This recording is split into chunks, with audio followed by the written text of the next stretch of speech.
এই তথ্য শুধুমাত্র শিক্ষাগত উদ্দেশ্যে এবং বিনিয়োগের সিদ্ধান্ত নেওয়ার আগে আপনার নিজের বিশ্লেষণ করা এবং একজন আর্থিক উপদেষ্টার সাথে পরামর্শ করা অত্যন্ত গুরুত্বপূর্ণ। নমস্কার। শুক্রবারের নিফটি তার বর্তমান মূল্য অর্থাৎ মার্চ ২০ তারিখে ক্লোজ হয়েছে প্রায় ২৩,১১৪.৫০ কাছাকাছি। নিফটি ১ ঘন্টার চার্টে তার গুরুত্বপূর্ণ সাপোর্ট অর্থাৎ ২৩,০২৩ কাছাকাছি রয়েছে। শুক্রবারের নিফটির হালকা উত্থান যা আগামী দিনে বুলিশ ট্রেন্ডকে বড় প্রশ্নের মুখে রেখেছে। বর্তমানে ২২,৯৫০ ২৩,০০০ জোনটি সবথেকে শক্তিশালী মনস্তাত্ত্বিক এবং টেকনিক্যাল সাপোর্ট হিসেবে লক্ষ্য রাখা উচিত। বর্তমানে অপশন চেইন ডেটা অনুসারে ১ ঘন্টা টাইম ফ্রেমে ২২,৯২২ লেভেলটি অত্যন্ত শক্তিশালী সাপোর্ট জোন হিসেবে কাজ করছে, অর্থাৎ ২২,৯২২ হল একটি মেক অর ব্রেক লেভেল। অন্যদিকে নিফটি যদি আগামী দিনে নিম্নমুখী গতির পথে শেয়ার মূল্য যদি ২২,৯২২ অর্থাৎ শক্তিশালী সাপোর্ট ব্রেক করে, তবে পুট রাইটারদের উনউইন্ডিং করতে বাধ্য হবে এবং নিফটি দ্রুত ২২,৭০০ থেকে ২২,৮০০ দিকে যাওয়ার সম্ভাবনা প্রবল থাকবে। এইবার যদি ডেইলি টাইম ফ্রেমে টেকনিক্যাল অ্যানালিসিস করি ইএমএ ৫০ এবং ইএমএ ২০০ পিরিয়ডের মাধ্যমে, তাহলে লক্ষ্য করবেন বর্তমানে নিফটি মূল্য ২৩,১১৪.৫০ দাঁড়িয়ে রয়েছে। লক্ষ্য রাখার বিষয় হল নিফটি বর্তমানে ইএমএ ২০০ প্রায় ২৫,৭০০-তে নিচে বিরাজমান করছে, অর্থাৎ স্ট্রং সাপোর্টের নিচে শেয়ারের মূল্য রয়েছে।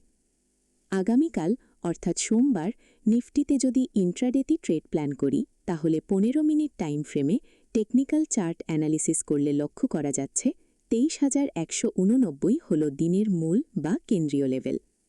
নিফটি যদি এই ২৩,১৮৯ এর উপরে ট্রেড করে, তবে দিনের মেজাজ বুলিশ থাকার সম্ভাবনা বেশি। পক্ষান্তরে যদি নিফটি এই স্তরের নিচে নেমে আসে, তবে বাজার বিয়ারিশ বা দুর্বল হতে পারে। চলুন দেখা যাক গুরুত্বপূর্ণ সাপোর্ট এবং রেসিস্টেন্স লেভেলগুলো যথাক্রমে। প্রথমে যদি খেয়াল করি রেসিস্টেন্স অর্থাৎ R1 হল ২৩,৩১৬। যদি নিফটি এই জোনে পৌঁছয় এবং সেখান থেকে বিক্রেতাদের চাপের কারণে রিজেকশন বা প্রতিরোধ আসে, তবে এটি একটি শর্ট বা বিক্রি করার সুযোগ তৈরি করতে পারে। কিন্তু ২৩,৩১৬ এই স্তরের ওপরে ১৫ মিনিটের মজবুত বুলিশ ক্যান্ডেলস্টিক যদি ব্রেক করে, তাহলে পরবর্তী রেসিস্টেন্স অর্থাৎ R2 হল ২৩,৩৪০-এর দিকে যাওয়ার সম্ভাবনা প্রবল। এইবার যদি সাপোর্ট অর্থাৎ S1 হল যথাক্রমে ২৩,০৭৯।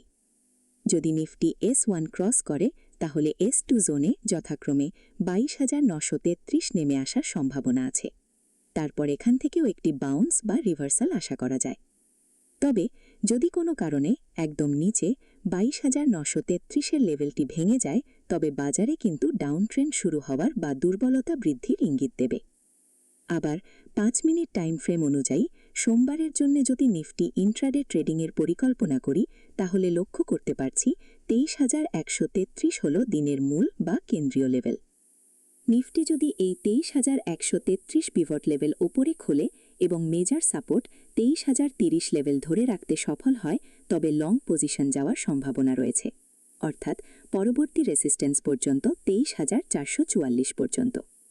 আবার নিফটি যদি ২৩,৪৪৪ রেসিস্টেন্স লেভেলে পৌঁছানোর পর রিজেকশন দেখায় অথবা পিভট লেভেল ২৩,১৩৩-এর নিচে ব্রেক করে, তবে শর্ট পজিশন নেওয়া যেতে পারে পিভট লেভেল ওপরে স্টপ লস নিয়ে। নিফটি যদি ২৩,৩৮৪-র ওপরে অর্থাৎ মেজর রেসিস্টেন্স ওপরের দিকে ব্রেক করে, তাহলে নিফটিতে একটি বুলিশ মোমেন্টাম বজায় থাকার প্রবণতা আছে। সোমবার ইন্ট্রাডে ট্রেডারদের নিফটি ব্রেকআউটের জন্য ২৩,৩৮৪ এবং ব্রেকডাউনের জন্য ২৩,০৩০ লেভেলের ওপর বিশেষ নজর রাখা উচিত। শুক্রবার মার্চ ২০, ২০২৬ তারিখে বিদেশি প্রাতিষ্ঠানিক বিনিয়োগকারী অর্থাৎ FII এর পক্ষ থেকে ক্যাশ মার্কেটে নেট বিক্রয় বাজারে অর্থাৎ ৫,৫১৮.৩৯ কোটি টাকা, যা নেতিবাচক সংকেত নির্দেশ করছে, এবং DII এর পক্ষ থেকে ক্রমাগত নেট ক্রয়, যা অভ্যন্তরীণ বাজারে আস্থা এবং শক্তিশালী সাপোর্ট দিতে সহায়তা করছে। কিন্তু শুক্রবার DII ৫,৭০৬.২৩ কোটি টাকা নেট ক্রয় করেছে। ভারতের টাকা বর্তমানে রেকর্ড লো অর্থাৎ ৯৩.৪৯ স্তরে রয়েছে। এফআইআইরা ভারত থেকে টাকা তুলে নিয়ে ডলারে কনভার্ট করছে, যার ফলে টাকার মান কমছে। সোমবার যদি টাকার মান আরও পড়ে, তবে আইটি শেয়ারগুলোতে কিছু কেনাকাটা লক্ষ্য করা যেতে পারে, কিন্তু ব্যাংকিং সেক্টরে চাপ আরও বাড়বে। যদি বৈদেশিক বাজার লক্ষ্য করি, শুক্রবারের অর্থাৎ মার্চ 20 তারিখে শুক্রবার মার্কিন বাজারে বড় ধরনের পতন দেখা গেছে, যা মূলত মধ্যপ্রাচ্যের যুদ্ধের উত্তেজনা বৃদ্ধি এবং তেলের দামের অস্থিরতার কারণে ঘটেছে। ন্যাসডাক কম্পোজিট প্রযুক্তি খাতের এই সূচকটি 2% বা প্রায় 443 পয়েন্ট কমে 21,647.61 স্তরে বন্ধ হয়েছে। ব্রেন্ট ক্রুড অয়েলের দাম ব্যারেল প্রতি $107 ছাড়িয়ে গেছে। ইরাক তাদের বেশ কিছু তেল ক্ষেত্রে ফোর্স মেজিওর ঘোষণা করায় সরবরাহে বিঘ্ন ঘটার ভয় তৈরি হয়েছে।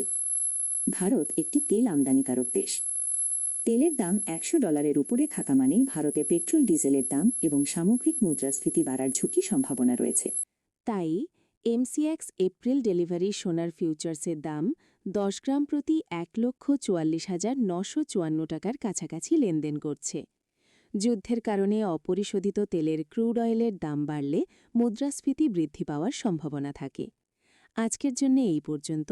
সবাই ভালো থাকবেন। নমস্কার।